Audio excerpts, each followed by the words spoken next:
ನಾನು ಯಾವುದೋ ದಾಖಲೆಗಳನ್ನ ಮುರಿಬೇಕು ಅಂತ ಹೇಳಿ ರಾಜಕೀಯ ಮಾಡಲಿಲ್ಲ. ಕಾಕ್ತಾಳೀಯ ಬಂದಿದೆ ಅಷ್ಟೇ.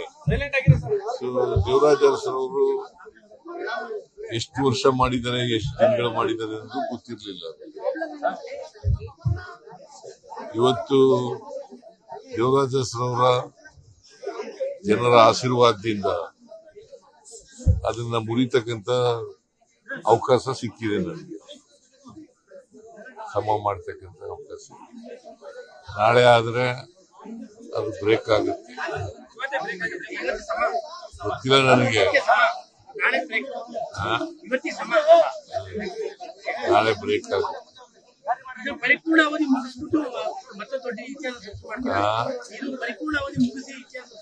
ಅದು ಮತ್ತೆ ಅದು ಹೈಕಮಾಂಡ್ ಅವರು ತೀರ್ಮಾನ ಮಾಡೋದು. ಹೈಕಮಾಂಡ್ ಅವರು ಯಾವಾಗ ತೀರ್ಮಾನ ಮಾಡ್ತಾರೆ ಅಂತ ಗೊತ್ತಿಲ್ಲ.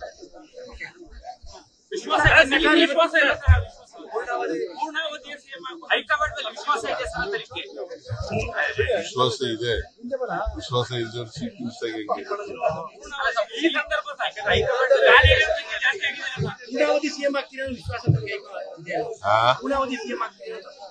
all depend upon High Command's decision. But ಇವತ್ತು ಎಲ್ಲಾ ಕಡೆಯಲ್ಲೂ ಕೂಡ ನಾಟಿ ಕೋಳಿ ಪಲಾವ್ ಅಂತ ಹೇಳಿ ನಾಟಿ ಕೋಳಿಗೆ ಬ್ರಾಂಡ್ ಅಂಬಾಸಿಡರ್ ಆಗ್ಬಿಟ್ಟಿದ್ದೀರಾ. ನಾಟಿ ಕೋಳಿ ಪಲಾವ್ ಹಂಚ್ಬಿಟ್ಟಿದ್ದಾರೆ ಅಭಿಮಾನಿಗಳು. ಅಲ್ಲಲ್ಲ ರಾಜ್ಯಾದ್ಯಂತ I do not know about it. ನನಗೆ ಗೊತ್ತಿಲ್ಲ, ಮತ್ತೆ ಯಾರು ಮಾಡ್ತಾ ಇದ್ದಾರಂತೂ ಗೊತ್ತಿಲ್ಲ. ಗೊತ್ತಾಗಲ್ಲ ಸರ್. ನಾನು ಹಳ್ಳಿಯವನಲ್ವಾ. ಸಾಮಾನ್ಯವಾಗಿ ನಮ್ಮ ಹಳ್ಳಿನಲ್ಲಿ ನೆಂಟರು ಬಂದಾಗ ಮಾತ್ರ ನಾಟಿ ಕೋಳಿ ಕುಯ್ಯರು, ನೆಂಟರುಗಳು ಬಂದಾಗ. ಸೊ ಹಂಗಾಗಿ ನಾನು ನಾಟಿ ಕೋಳಿ ಮುದ್ದೆ, ರಾಗಿ ಮುದ್ದೆ, ನಾಟಿ ಕೋಳಿ ಇದನ್ನು ಮಾಡ್ತಿದ್ದೆ ಮೊದಲು.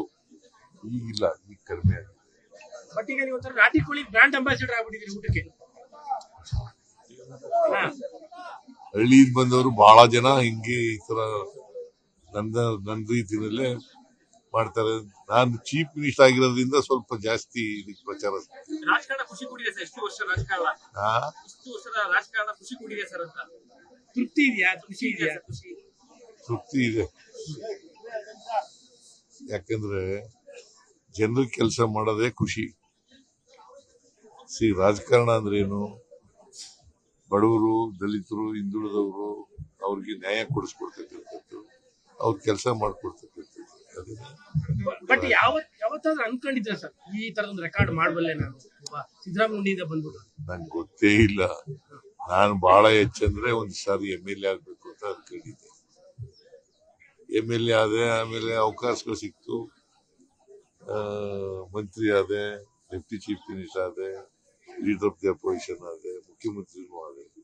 ಹೀಗೆ ಅವಕಾಶಗಳು ಬಂದಿದ್ದಾವೆ. ನಿರ್ಭೀತ, ನಿಷ್ಪಕ್ಷಪಾತ, ವಿಶ್ವಾಸಾರ್ಹ ಸುದ್ದಿಗಳಿಗೆ ಮತ್ತೊಂದು ಹೆಸರಾಗಿರುವ News18 ಕನ್ನಡ ಈಗ ಆಪ್ನಲ್ಲೂ ಲಭ್ಯವಿದೆ. ದಯವಿಟ್ಟು ಇಲ್ಲಿರುವ QR ಕೋಡ್ ಅನ್ನು ಸ್ಕ್ಯಾನ್ ಮಾಡಿಕೊಂಡು ಆಪ್ ಡೌನ್ಲೋಡ್ ಮಾಡೋದಕ್ಕೆ ಮರಿಬೇಡಿ. ನಿಮ್ಮ ಬೆಂಬಲ ಹೀಗೆ ಸದಾ ನಮ್ಮೊಂದಿಗಿರಲಿ. ಧನ್ಯವಾದ.